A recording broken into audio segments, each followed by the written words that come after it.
சரிகமபால இந்த ஒரு வாரம் பார்த்தீங்கன்னா, டாப் 5க்கான வாரம். எல்லாருமே இந்த ரவுண்ட்ல எப்படியாவது நம்ம ஃபைனலிஸ்ட்டா செலக்ட் ஆகிரணும் அப்படிங்கிறதுக்காக மூச்ச போட்டு பாடிக்கிட்டு இருக்காங்க அப்படின்னு தான் சொல்லணும். அண்ட் இந்த ஒரு நிலையில பார்த்தீங்கன்னா, பவித்ரா இந்த ஒரு ரவுண்ட்ல லைட்டா சொதப்பியிருக்காங்க அப்படிங்கிற தகவல் தான் சமீபத்தில கிடைச்சிருக்கு.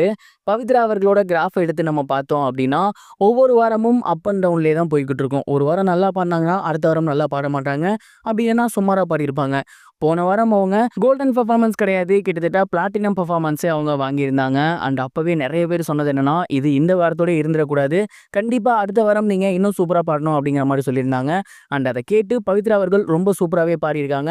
ஆனா இங்க இருக்கக்கூடிய மிகப்பெரிய ஒரு விஷயம் என்ன அப்படின்னா, இதற்கு முன்னாடி பவித்ரா அவர்கள் சூப்பரா பாடுனாலுமே, அவங்களுக்கு கம்மியா பாடுனவங்க எல்லாமே எலிமினேட் ஆகி போயிருந்தாங்க.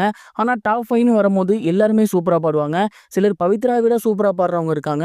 அந்த வகையில கணக்கு பண்ணும்போது பவித்ரா அவங்களோட பெஸ்ட்டையே குடுத்திருந்தாலும், அவங்கள தாண்டி நெறைய பேர் நல்லா பாடியிருக்கிறதுனால, அவங்களுக்கு லைட்டா சறுக்கல் ஏற்பட்டிருக்கு. பவித்ரா அவர்கள் இந்த வாரம் பாடியிருக்கக்கூடிய பாடல் அப்படிங்கிறது நல்ல பாடல் தான். ஜட்ஜஸும் நல்ல மதிப்பெண்கள் தான் குடுத்திருக்காங்க. இருந்தாலுமே அவங்கள விட நெறைய பேர் நல்லா பாடியிருக்காங்கங்கிறது தான் இங்க மிகப்பெரிய ஒரு விஷயம். பவித்ராவோட பொட்டன்ஷியல் இப்ப தான் நெறைய பேத்துக்கு வெளியே தெரியுது.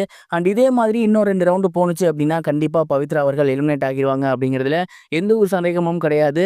ஏன்னா, சபேசன் அவர்கள் கோல்டன் பெர்ஃபார்மன்ஸ் கன்டினியூஸா வாங்குறாங்க. சுசாந்திகா வாங்குறாங்க. அதே மாரி தான் பார்த்தீங்கன்னா, ஷிவானியும் வாங்கிட்டு இருக்காங்க.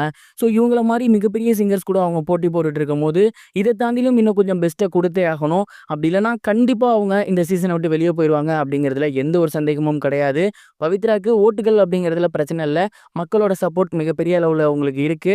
ஆனா அத தாண்டி அவங்க மேல வரணும் அப்படின்னா, இங்க இருக்கக்கூடிய சிங்கர்ஸோட இன்னமும் அவங்க நல்லபடியா போட்டி போடணும். ஸோ இந்த ஒரு விஷயம் தான் இப்ப சோசியல் மீடியால பயங்கர வைரலா போய்க்கிட்டு இருக்கு. அண்ட் இந்த ஒரு விஷயத்த பத்தி நீங்க என்ன நினைக்கிறீங்க? பவித்ரா அவர்கள் கண்டிப்பா இந்த சீசனோட ஃபைனல்ஸ்க்கு போவாங்களா? மறக்காம கமெண்ட் பாக்ஸ்ல ஷேர் பண்ணுங்க. இது ஒரு புறம் இருக்க ஆக்ட்ரஸ் கைடு லோகர் அவர்கள் ரீசெண்டா ஒரு இன்டர்வியூல சிம்பு அக்ல பத்தி ஏகப்பட்ட விஷயங்கள் ஷேர் பண்ணியிருந்தாங்க. குறிப்பா அவங்க என்ன சொல்லியிருந்தாங்க அப்படின்னா, நான் சிம்பு சாரோட மிகப்பெரிய ஒரு ரசிகை அப்படின்னு தான் சொல்லணும். நான் வந்து ஸ்கூல், காலேஜ் படிச்சுட்டு இருக்கும் டைம்ல தான் வந்துட்டு எனக்கு விண்ணை தாண்டி வருவாயா படம் பார்க்குற ஆப்பர்ச்சுனிட்டி கிடைச்சிச்சு. அண்ட் அந்த ஒரு டைம் நான் போய் பார்த்தேன். அது சிம்பு சார் படம்லாம் எனக்கு தெரியாது. படம் நல்லா இருக்குன்னு போய் பார்த்தேன்.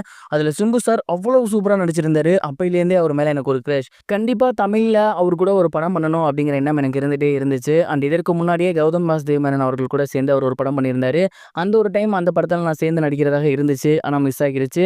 அண்ட் இப்ப எஸ்டிஆர் 49 அவர் கூட சேர்ந்து நடிக்கிறதாக இருக்கு. உண்மையிலேயே ரொம்ப சந்தோஷமா இருக்கு அவர் கூட நடிக்கிறது. மிகப்பெரிய அளவுல நான் எதிர்பார்த்துக்கிட்டு இருக்கேன் அப்படிங்கிற மாரி சொல்லியிருந்தாங்க. கைதி லோகர் பிளஸ் சிம்பு இவங்களோட காம்பினேஷன்ல ஒரு புது காம்போ வரப்போகுது அப்படிங்கிறது ரசிகர்களுக்கு மிகப்பெரிய ஒரு ஹாப்பினஸை ஏற்படுத்தியிருக்கு. அண்ட் இந்த ஒரு காம்போ ரசிகர்கள் மத்தியில மிகப்பெரிய ஒரு வரவேற்பு பெறுதா அப்படிங்கிறத பொறுத்திருந்து தான் பார்க்கணும். சிம்புவோட அடுத்த படத்தோட அனௌன்ஸ்மெண்ட் இன்னைக்கு வருதுன்னாங்க. அதுவும் மிஸ் ஆகியிருக்கு. அது சிம்பு ரசிகர்களுக்கு சோகத்தை ஏற்படுத்தியிருக்கு.